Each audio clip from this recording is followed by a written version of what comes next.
The highway stretched endlessly through the quiet woods. Outside Chicago, a thin morning mist drifted between the trees, wrapping the road in an eerie calm. I leaned back against the seat, letting the steady hum of the car soothe me. David drove, with his usual confidence, eyes locked on the road, one hand lightly tapping the steering wheel. In the back seat, our 9-year-old daughter Emily sat buckled in, clutching her worn-out doll, Molly. Normally, Emily couldn't stop talking on. Long drives, she filled the air with chatter about school, her friends, or the book she had just finished. But today, she hadn't said a single word. Her big brown eyes stayed fixed on the blur of trees rushing past, and every time I glanced back to catch her gaze, she quickly turned away. I was about to ask if she felt sick, when I felt her small fingers curl around mine. She leaned forward, her voice barely above a whisper. "Mom," she breathed, trembling.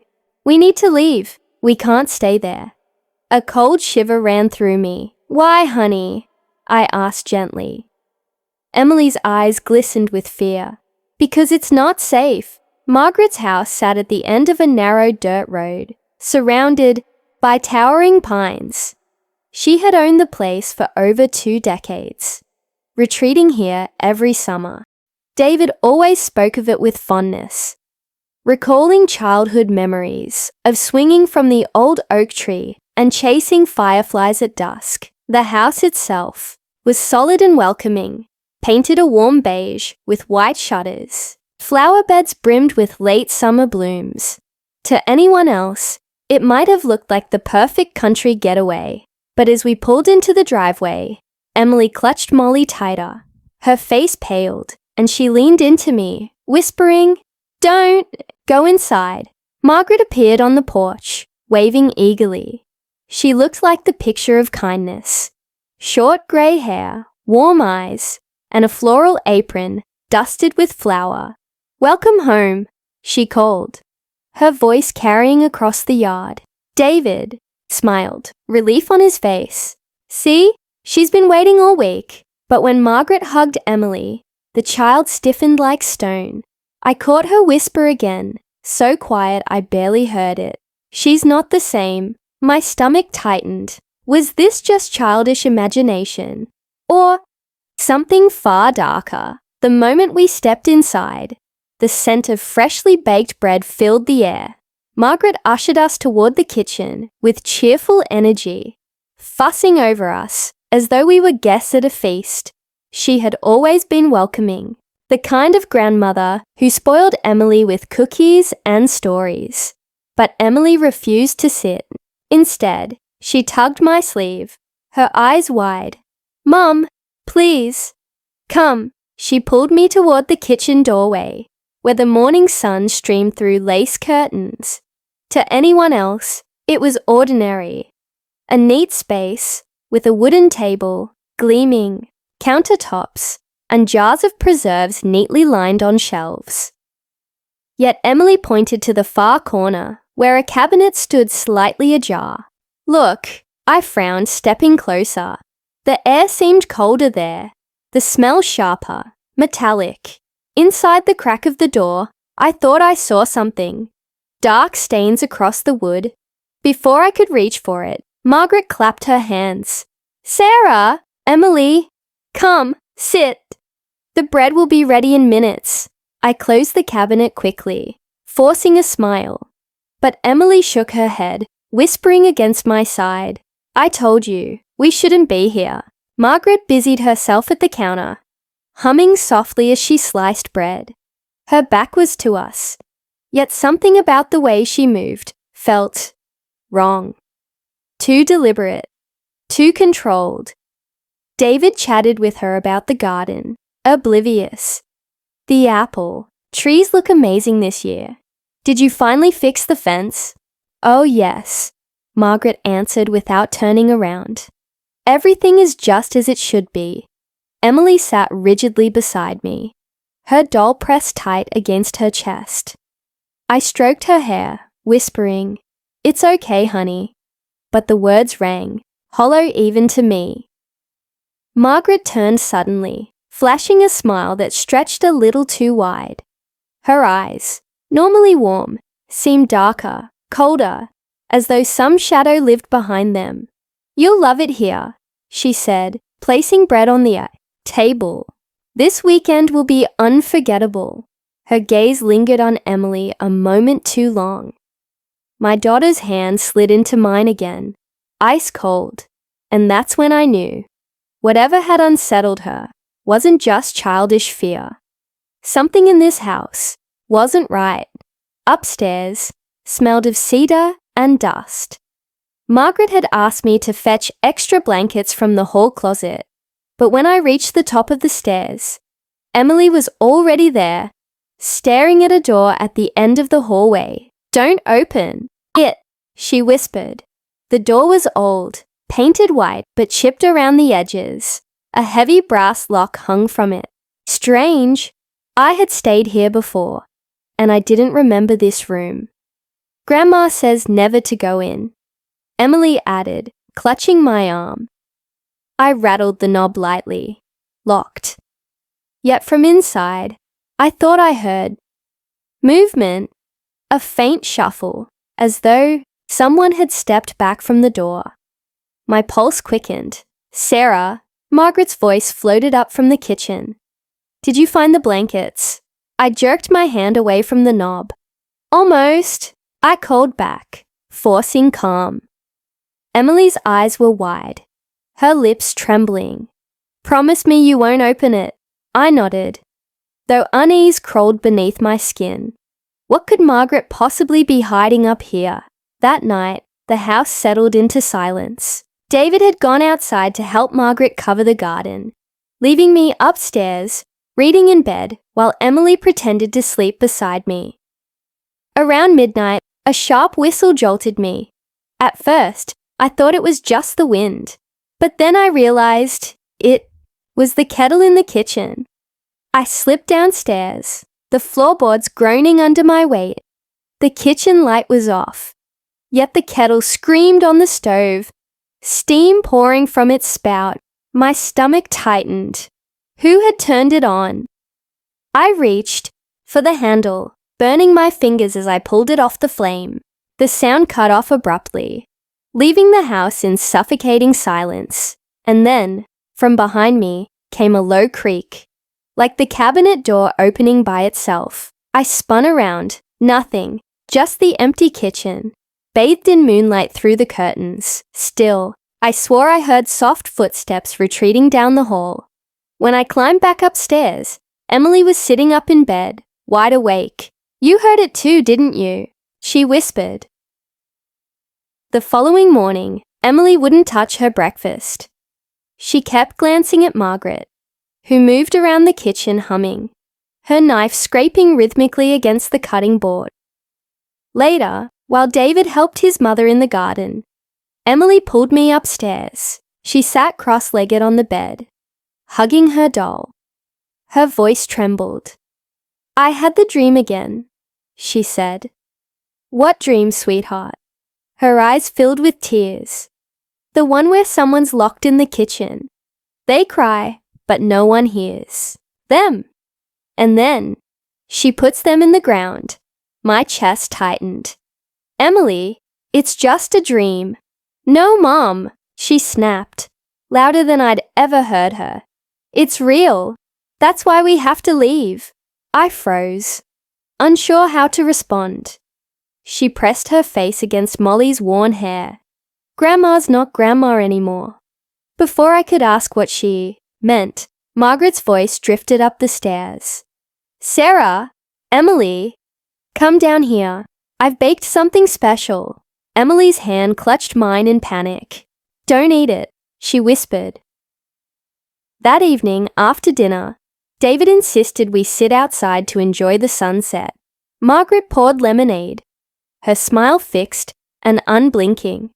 Emily refused to touch hers. As the sky darkened, I noticed something strange in the garden. Among the rows of flowers and vegetables, the soil was freshly turned in several long patches. Too neat, too precise. Mom, Emily whispered, tugging my sleeve. That's where she puts them. I frowned. Who?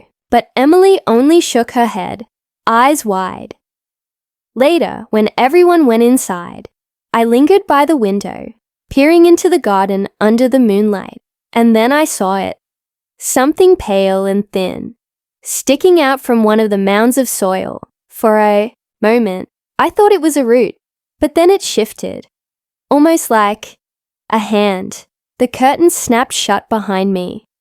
Margaret stood there, smiling sweetly. Best not to stare too long, she said softly. The garden needs its secrets.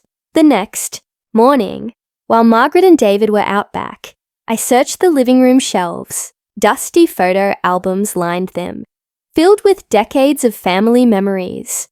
But one album was different, older, leather-bound, its cover worn smooth. I opened it and my stomach dropped. Inside were photos of children, not just David as a boy, but other kids I didn't recognize. Their faces blurred, some cut out entirely. The later pages were worse. Pictures of the house, but strange details stood out. A door chained shut, a figure half hidden in the shadows, and one photo that made me gasp. Emily, standing in the yard. But the picture looked old, decades old, as if taken long before she was even born. My hands shook as I closed the album. That's when Margaret appeared in the doorway. Looking through my memories? She asked, her smile too sharp. I forced a laugh. Just admiring your albums. Her eyes glinted. Some things should be left in the past, Sarah. By evening, David was different, distant. His eyes had a strange dullness, as though he were listening to something I couldn't hear. At dinner, Margaret placed a steaming casserole on the table. The smell made me nauseous. Eat, she said, her gaze fixed on Emily. Emily shook her head violently. No! David's hand shot out, gripping her wrist harder than I'd ever seen. Don't be rude to your grandmother. David, I snapped, prying his fingers loose. He blinked, confusion flashing across his face. I don't know why I did that. Margaret chuckled softly, pouring him more wine. The house can be overwhelming at first. Later that night, I found David standing in the dark hallway, staring at the locked room door. Do you hear it? He whispered, not even noticing me. I strained my ears. And yes, something scratched faintly from the other side. The basement door creaked as I pulled it open. Margaret had asked David to fetch firewood, but he'd gone out for a walk instead. Emily clung to me as I descended the narrow steps, the air growing colder with each one. The space smelled of damp earth and rust. Shelves lined the walls, stacked with jars of preserves. But what drew my attention was a wooden trunk shoved against the far corner. Emily pointed, her voice trembling. That's where the crying comes from. I knelt, pressing my ear against the trunk. At first, only silence. Then, faintly, scratching. A muffled sob. My chest tightened. Suddenly, footsteps echoed above us. The basement door slammed shut, plunging us into near darkness. Emily gripped my arm, whispering, "She knows we're here." I yanked her toward the stairs, heart racing. We burst into the kitchen, gasping for air. Margaret stood calmly at the counter, her knife glinting under the light. "Curiosity," she said smoothly, "is a dangerous habit." Later that night, while David slept fitfully beside me, I searched the attic. Dusty boxes were stacked high, filled with old linens and yellowed newspapers. One box, tucked beneath a broken lamp, contained letters. The envelopes were addressed to Margaret, but the handwriting changed over time. Many were from families, asking about their missing children, pleading for updates, for help. The replies, written in Margaret's neat script, chilled me. They were polite refusals. I'm sorry, I've seen no one. Perhaps they ran away, but tucked at the bottom was a different kind of note, scribbled hastily. You can't keep them forever. The house takes its payment. I froze. Payment before I could read more. A floorboard creaked behind me. I turned to see David in the doorway. His expression blank, his eyes oddly glassy. What are you doing? He asked flatly. I shoved the letters. Behind me. Nothing, just cleaning. He stared too long before turning away, muttering, The house doesn't like liars. The next morning, Emily was gone. I woke to find her side of the bed empty. Molly lying abandoned on the pillow. Panic surged through me as I tore through the house, calling her name. Emily! Emily! Margaret appeared at the bottom of the stairs, calm as ever. Children wonder. She's probably outside. But outside, the yard was empty. The swings hung still. The garden silent. I spotted David by the edge of the trees. He stood motionless, staring into the forest. When I reached him, his voice was hollow. She's with the house now. My blood turned cold. What are you talking about? He didn't answer, only pointed toward the garden's freshly turned soil. I ran to the mounds, clawing at the dirt with my bare hands. But the soil was packed too tight, too heavy. Behind me, Margaret's voice drifted softly. She's not lost. Sarah, she's chosen. I spun to face her, rage and terror colliding, but Margaret only smiled. Desperate, I rushed back inside, convinced Emily had hidden herself. I tore through the house until I reached the kitchen again. The cabinet door, the one Emily had pointed to before, was wide open now. Inside, the stains were no longer faint. They were fresh, dark, metallic. And in the silence, I heard it, a faint whimper. I reached in, my hand brushing against something damp. But before I could pull anything out, the door slammed shut on my wrist. Pain shot through me as I yanked free, gasping. Margaret stood in the doorway, her smile razor sharp. You shouldn't meddle in what you don't understand. Where is Emily? I screamed. Margaret tilted her head. She belongs to the house now, just as others before her did. The kettle shrieked suddenly, steam hissing. The sound was deafening, filling the room like a scream, and beneath it, I swore I heard Emily's voice, crying out from somewhere deep below. That night, David was gone from our room. I found him in the living room, kneeling before the locked upstairs door. His eyes were glazed, his lips moving in a whisper I couldn't understand. Candles flickered around him, their wax dripping onto the wooden floor. Strange symbols were drawn in chalk, a circle, jagged lines, something that looked like an eye. My heart pounded. David, stop this! He turned his head slowly, his voice flat. The house feeds to stay alive. Margaret showed me. Emily's just the next one. I rushed forward, shaking him. This is insane. She's your daughter. But he only smiled, faintly, as though the word daughter meant nothing. The locked door rattled suddenly, as if something inside was trying to break free. The candles flared higher. David's whisper grew louder, almost a chant. And in that moment, I realized Margaret wasn't just keeping secrets. She was feeding the house. I confronted Margaret in the kitchen, slamming the letters I had found onto the table. You knew about the children. You lied to everyone. Her smile didn't falter. They weren't mine to keep. The house calls Sarah. Always has. I only guide it. You're insane, I shouted. Her eyes gleamed. Haven't? You wondered why David changes here, why Emily feels it. The house chooses its own. It chose me long ago. It chose David next. And now, it's chosen Emily. My stomach twisted. I won't let you take her. Margaret leaned closer, her voice a whisper that burned. You don't have a choice. The house always takes what it wants. At that moment, from upstairs, the locked door boomed like something inside was pounding to get out. Dust rained from the ceiling. Margaret only smiled wider. It's already begun. I grabbed the car keys and bolted for the door, praying Emily was still alive somewhere. David blocked my path, his face blank, eyes glassy. "Move, David!" I screamed. He shook his head slowly. "She belongs here. We all do." I shoved past him, sprinting into the yard. The car sat waiting in the driveway. The woods beyond whispering, like they wanted me gone. But when I jammed the key into the ignition, nothing happened. The engine was dead.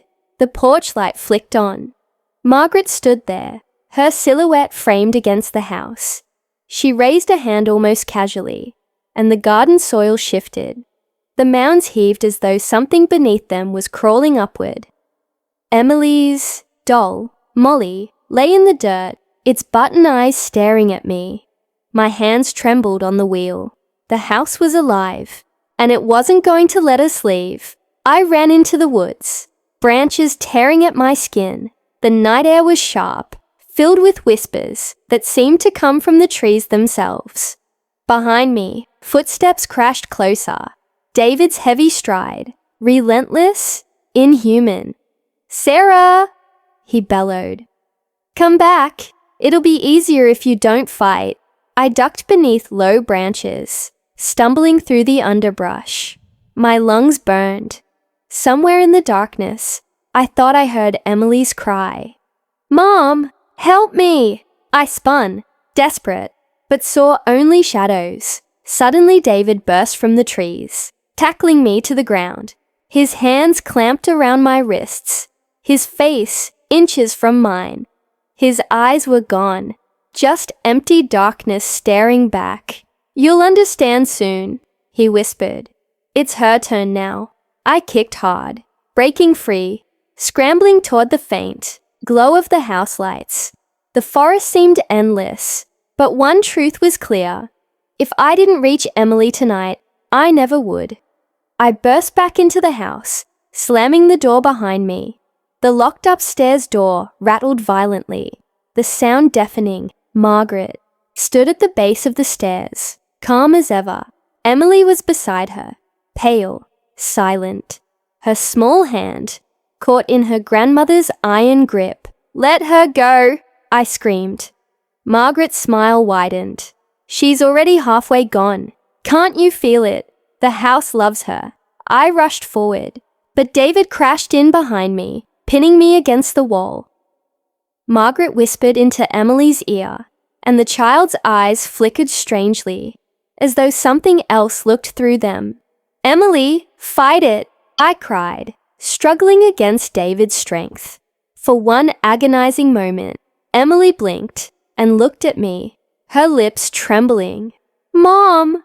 The house groaned, the walls shuddering as though alive.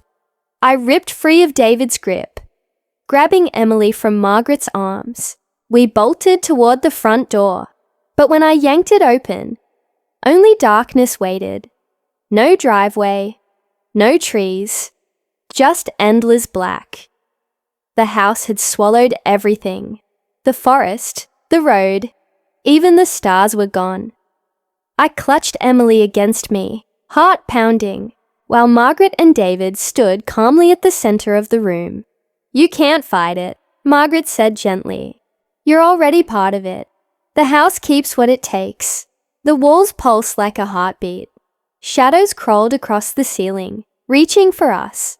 I screamed, holding Emily tighter. "I won't let you have her." But then Emily stirred. In my arms, she pressed her lips to my ear, her breath icy cold. "Mom," she whispered, the same words she'd said in the car. "We need to leave."